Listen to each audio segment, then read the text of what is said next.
जय हिंद दोस्तों, स्वागत है आप सभी का इस वीडियो में। इस वीडियो में हम इंडियन पॉलिटी बाय लक्ष्मीकांत इस सीरीज का 57th चैप्टर देखने वाले हैं, सेंट्रल विजिलेंस कमीशन यानी कि सीवीसी। इसके 2 पार्ट मैंने ऑलरेडी अपलोड कर दिए हैं। ये 3rd पार्ट है, लास्ट पार्ट है इस चैप्टर का। इसमें हम विसल ब्लोअर्स एक्ट देखने वाले हैं 2011 का। एग्जाम पॉइंट ऑफ व्यू से बहुत इंपॉर्टेंट है क्योंकि काफ़ी न्यूज़ में चल रहा है। इस वीडियो को आपके सामने प्रेजेंट करूंगा मैं, मयूर मोगरे। आप मुझे फेसबुक पर, इंस्टाग्राम पर फॉलो कर सकते हो। आपकी कोई भी क्वेरीज है तो आप मैसेज कर सकते हो। अभी रिसेंटली मैंने ट्विटर अकाउंट भी ओपन किया है तो आप मुझे ट्विटर पर भी फॉलो कर सकते हो और आप मुझे टेलीग्राम पर भी फॉलो कर सकते हो। लिंक सभी की डिस्क्रिप्शन में दी हुई है। अब देखिए, विसल ब्लोअर्स एक्ट 2011 ये समझने के लिए हमें एक एग्जाम्पल समझना पड़ेगा। अब आपको पता होगा, 3 इडियट मूवी अगर आपने देखी होगी तो उसमें जो आमिर खान है वो काफ़ी होशियार होते हैं। अब वो होशियार रहने के बाद वो सोचते हैं कि ठीक है, इंजीनियरिंग कर ली मैंने, साइंटिस्ट बन गया, लेकिन पावर भी तो होनी चाहिए। इसीलिए मैं यूपीएससी एग्ज़ाम जो है वो देता हूँ। फिर उसके बाद वो यूपीएससी एग्ज़ाम देते हैं, फिर वो प्रीलिम्स क्लियर हो जाते हैं, मेंस क्लियर हो जाते हैं, इंटरव्यू भी क्लियर हो जाते हैं, लिस्ट में उनका नाम आता है और रैंक भी मिल जाती है। मतलब कि वो एक आईएएस ऑफिसर बन जाते हैं। मतलब आमिर खान यहाँ पर एक आईएएस ऑफिसर बन गए। तो उनके जो दोस्त लोग हैं, अब वो कुछ काम जो उनका होता है तो वो कराने के लिए तो दोस्त के पास आएंगे, यार ठीक है अब तू तो अपना दोस्त बन गया है तो तू अब अपना काम कर दे, इतना काम कर दे। तो यहाँ पर अक्षय कुमार आते हैं उनके पास, वो बोलते हैं कि मेरा काम कर दे यार, ये बहुत अर्जेंट है, इतना काम हो गया तो बहुत अच्छी बात हो जाएगी। तो अक्षय कुमार सोचते हैं कि यार अपना दोस्त है, ये थोड़ी अपने से रिश्वत लेगा, ये थोड़ी कुछ पैसे मांगेगा, तो इसलिए यहाँ पर वो मांग लेते हैं उससे, भाई कर दे मेरा काम। लेकिन आमिर खान जो है वो बोलते हैं कि भैया मैं तो कर दूंगा लेकिन 4 करोड़ रुपए लूँगा। मतलब यहाँ पर क्या हो रहा है, यहाँ पर एक काम करने के पैसे ले रहे हैं। काम करने के पैसे ले रहे हैं, इसका मतलब क्या है कि वो रिश्वत ले रहे हैं, करप्शन कर रहे हैं। यहाँ पर अक्षय कुमार जो है उनके अंदर का ज़मीर जाग जाता है। वो बोलते हैं कि अब मैं विसल ब्लो करता हूँ, होठ घुमा, सीटी बजा के बोल तूने करप्शन किया है। फिर आमिर खान बोलते हैं ओ तेरी, ये तो गलती हो गई।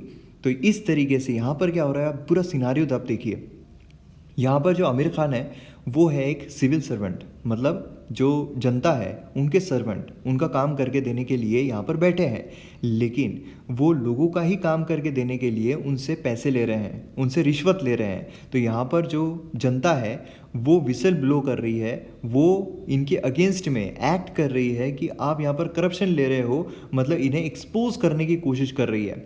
अब देखिए, ऑब्वियस है कि इनके पास पावर है, इनके पास अलग अलग तरीके की पावर है। तो हो सकता है कि आमिर खान अक्षय कुमार को हर्ट करे, है ना, गुंडे भेजकर उन्हें मारने की कोशिश करे, धमकाने की कोशिश करे कि जो तुमने मुझ पर चार्जेस लगाए हैं वापस कर दो, वापस ले लो, इस तरीके से बोल सकते हैं। तो यहाँ पर ये डर के मारे, क्योंकि इनके पास इतनी प्रोटेक्शन तो नहीं है, लेकिन आमिर खान एक आईएएस ऑफिसर है, उनके पास तो सिक्योरिटी गार्ड्स ये सब है उनके पास। तो इसलिए अक्षय कुमार डर के मारे हो सकता है कि वो जो चार्जेस उन्होंने लगाए हैं वो रिटर्न ले ले। तो इसलिए अक्षय कुमार की सेफ्टी भी ज़रूरी है। और अगर इसी तरीके से लोग डरते रहेंगे तो एक्सपोज भी नहीं हो पाएंगे, जो सिविल सर्वेंट्स होते हैं जो करप्शन करते हैं वो एक्सपोज भी नहीं हो पाएंगे। इसीलिए यहाँ पर कुछ मैकेनिज्म लाने की बहुत ज़्यादा ज़रूरत थी। इसीलिए ये जो विसल ब्लोअर एक्ट है ये लाया गया। अब इसमें क्या हुआ है, तो देखिए इसमें एक ऐसा मैकेनिज्म बनाया गया है ताकि जो कंप्लेंट्स है वो हम रिसीव कर सके।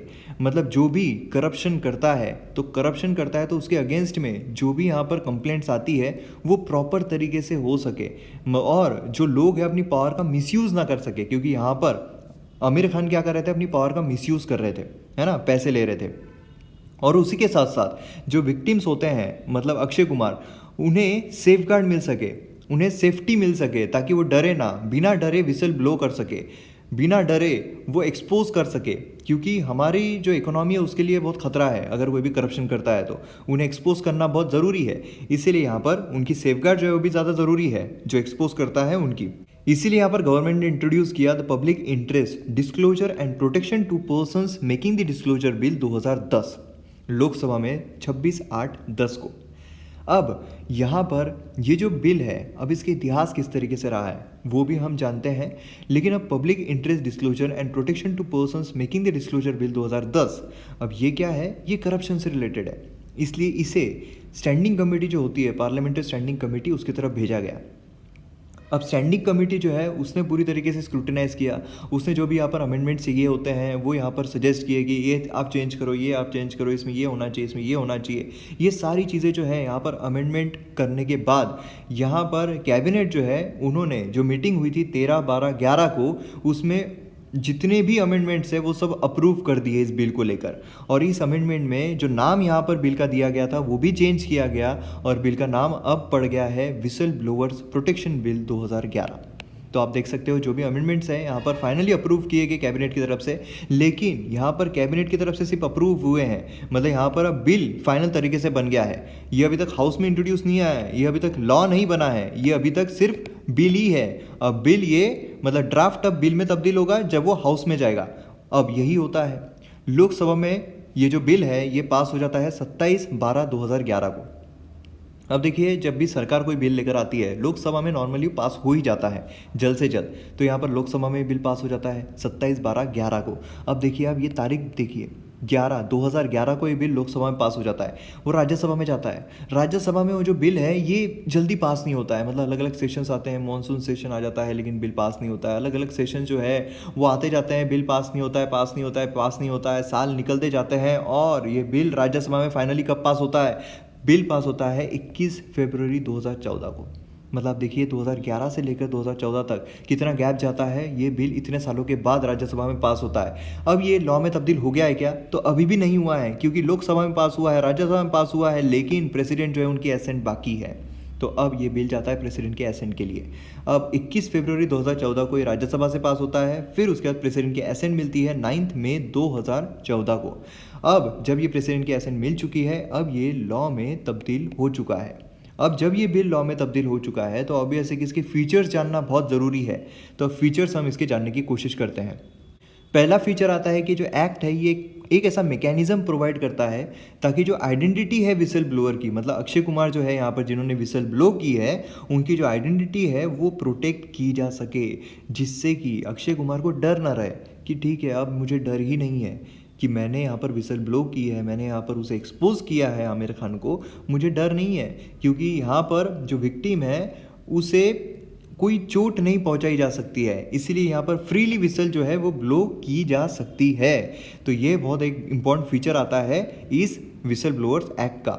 दूसरा आता है कि ये जो एक्ट है ये प्रोवाइड करता है एक ऐसी सिस्टम जहाँ पर जो भी इंफॉर्मेशन है, मतलब लोग जैसे आमिर खान जो है, आमिर खान अगर इस तरह की करप्शन कर रहा है तो इस तरीके के जो लोग हैं आमिर खान जैसे जो करप्शन कर रहे हैं उनके अगेंस्ट में यहाँ पर ज़्यादा से ज़्यादा लोग विसल ब्लो कर सके। मतलब लोगों को इनकरेज करना है यहाँ पर कि आप बढ़ चढ़ कर हिस्सा लो, जो करप्शन कर रहे हैं उनके अगेंस्ट में आप यहाँ पर विसल ब्लो करो। पब्लिक सर्वेंट इंक्लूडिंग मिनिस्टर्स, यहाँ पर ये बहुत ज़रूरी इंक्लूडिंग मिनिस्टर्स है। तो ये भी बहुत एक इंपॉर्टेंट फीचर है। मतलब अक्षय कुमार जैसे लोग जो है ज़्यादा आना चाहिए, मतलब गब्बर इज़ बैक, तो ज़्यादा लोग ऐसे आना चाहिए। तीसरा आता है कि इस एक्ट के तहत जो अथॉरिटी है वो कौन है, कॉम्पिटेंट अथॉरिटी कौन है इस केसेस को लेकर, तो सेंट्रल विजिलेंस कमीशन है, सीवीसी है, बराबर है। इससे रिलेटेड हमने पहले जो पार्ट्स है उसमें देखा हुआ है, तो फर्स्ट सेकंड पार्ट आपने नहीं देखा है तो ज़रूर देखिए। सीवीसी जो है ये कॉम्पिटेंट अथॉरिटी है करप्शन के कोई भी केसेस को लेकर, लेकिन गवर्नमेंट नोटिफिकेशन के साथ कोई और बॉडी को भी अपॉइंट कर सकती है ताकि वो जो ऐसे कंप्लेंट है वो रिसीव कर सके। मतलब कि यहाँ पर सीवीसी जो है ये तो कॉम्पिटेंट अथॉरिटी है ही, लेकिन सरकार अगर आ जाती है और सरकार बोलती है कि अब से जो माल्या साहब है वो यहाँ पर करप्शन के चार्जेस जो है कंप्लेंट जो है वो रिसीव करेंगे, तो इस तरीके से भी हो सकता है। मतलब ऐसे नहीं होगा, लेकिन वो भी एक नोटिफिकेशन के द्वारा रीजंस के साथ सब होता है, तो एक याद रहे इसलिए मैंने आपको इस तरीके का समझाया है। नेक्स्ट यहाँ पर आता है कि यहाँ पर एक्ट जो है ये पनिशमेंट की भी बात करता है।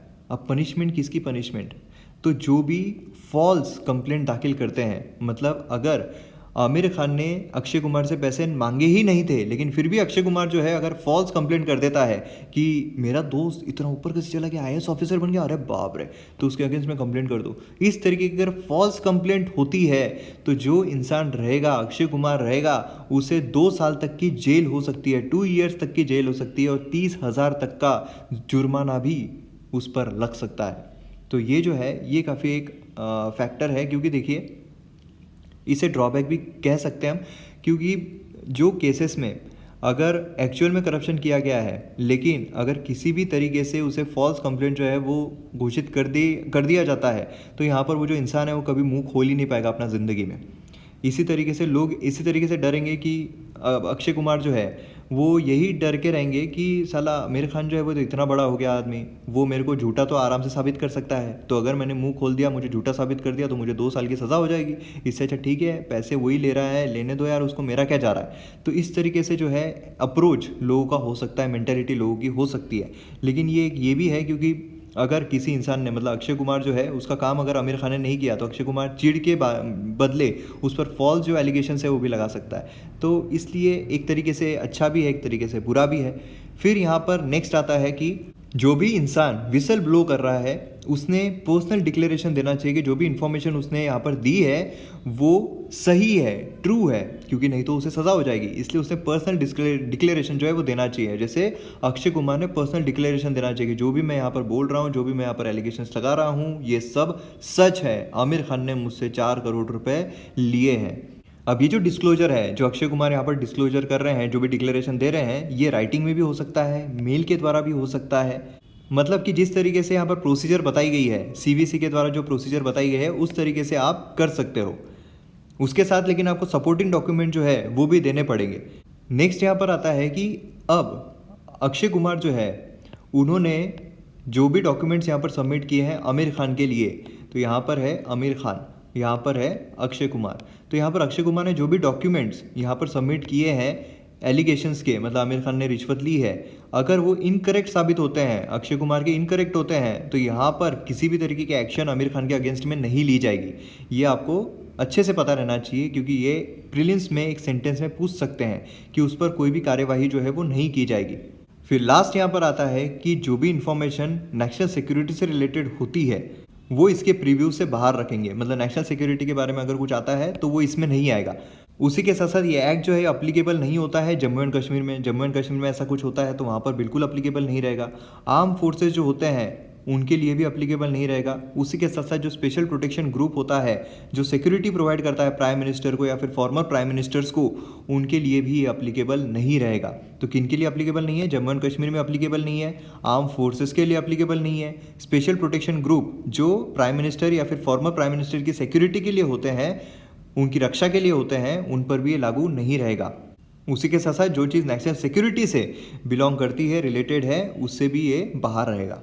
तो ये था विसल ब्लोअर्स एक्ट। वीडियो आपको पसंद आता है तो आप शेयर ज़रूर कीजिए। मिलते हैं अगले वीडियो में। जय हिंद।